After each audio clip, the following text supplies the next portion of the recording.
Today I'll show you 20 Slayer tips and tricks for OSRS. Having ornament kits on your items can save you a lot of money if you die. Since they make your item untradeable, you don't have to pay any fee to retrieve the item. An example is the Torture ornament kit. Instead of having to pay 100k to retrieve it, you'll keep it on death. Another is the Occult Necklace ornament, a common item that you can also save on death. Take note though that this only works with tradable ornament kits, so be sure to check the items kept on death interface to ensure it works.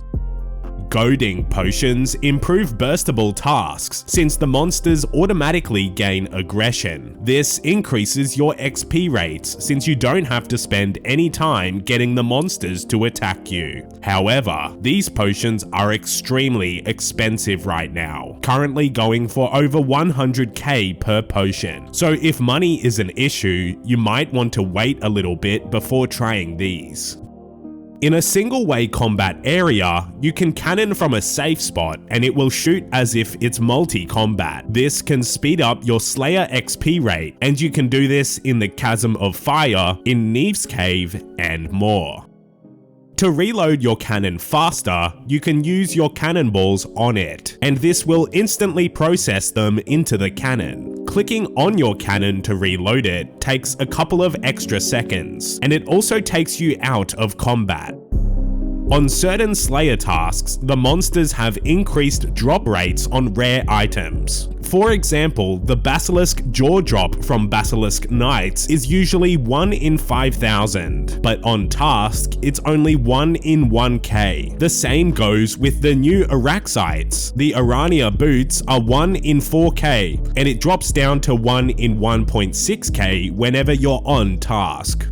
I just revamped my merch store, so if you're after a gaming mousepad, there's some great old school designs available. There's the Vorkarth design, Infernal, Zuck, and the Theoatrix mousepad. You can find them on theoatrix.shop, and for the next 48 hours, you can use the code THEOATRIX2 to save 20% off your order. The link to that is in the description below. Tip number 6. The new goading potions increase the AFK times of all non-aggressive tasks, where monsters will keep targeting you for 6 minutes per dose. This can be useful against monsters like Bloodvelds, Abyssal Demons, and a lot of other monsters, where they aren't normally aggressive.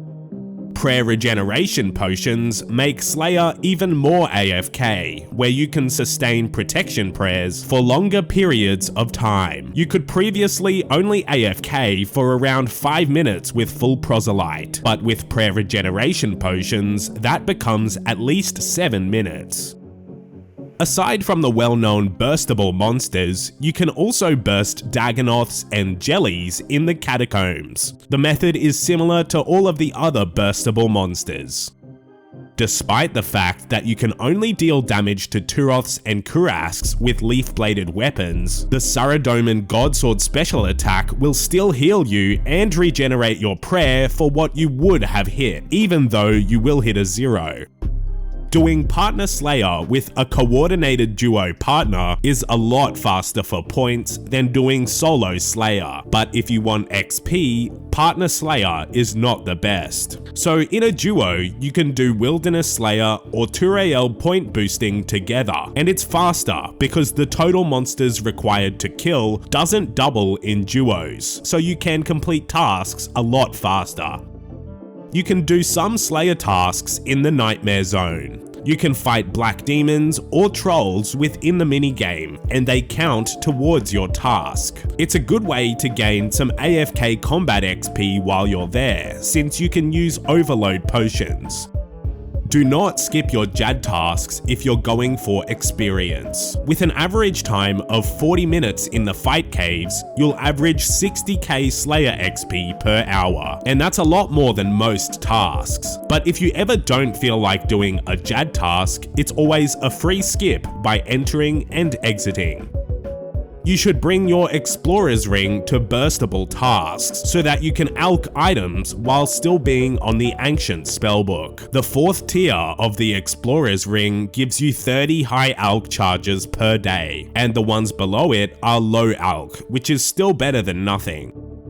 Task Storage lets you freely swap between tasks with 0 point cost. For example, if you don't feel like doing a boss task right now, you can store it and continue with regular Slayer until you're ready to boss. With a Bone Crusher in your inventory, defeating monsters that drop bones will restore your prayer if you're in the Catacombs of Kourend. It's 1 prayer point for regular bones, 2 for big bones, and 4 for dragon bones. Outside of the Catacombs, you can use a Bone Crusher with a dragon bone necklace to have this effect work everywhere. Having 88 agility unlocks every Slayer shortcut in the game, and at 88, you can safely navigate through to the Alchemical Hydra. Shortcuts like the one in Tavali Dungeon are essential in getting decent XP rates. You can boost with a Summer Pie to access these shortcuts 5 levels early as well. In the Canon RuneLite plugin, you can turn on Show Double Hit Spots to know which tiles are best for the monsters to stand on. You can also turn on Show Common Cannon Spots to have a better idea of where to place your cannon for the best experience. You can skip tasks with Turael to find the exact task that you're after. For example, if you really want to fight Araxxor, you can skip at Turael until you get a Spider's task, which works for Araxxor. You can also do a Bear's task at Callisto, a Rat's task at Scurrius, a Monkey's task at Demonic Gorillas, and Vorkath counts as a zombie, and there's plenty more. Take note that resetting your task at Turael resets your task streak, so this is only useful if you don't care about your streak. So that was Turael skipping, but Turael boosting is one of the best ways to earn Slayer points. This is where you do 9 tasks at Turael, then your 10th task at a higher point Slayer Master. The Wilderness Master is faster points than Turael boosting, but there's a lot less risk at Turael. To get a Slayer task from anywhere, you can use the NPC contact spell to talk to a Slayer Master. This can save a lot of time with getting to Duradel in particular, if you don't have Karamja gloves. Using NPC contact does require you to be on the Lunar spellbook though. Anyways, that was 20 tips and tricks for Slayer in Old School. If you learned something today, be sure to leave a like on the video and subscribe to my second channel for extra Old School content. Be sure to check out theoatrix.shop to get a gaming mousepad and use the Theoatrix2 coupon code to save 20%. Thanks for watching.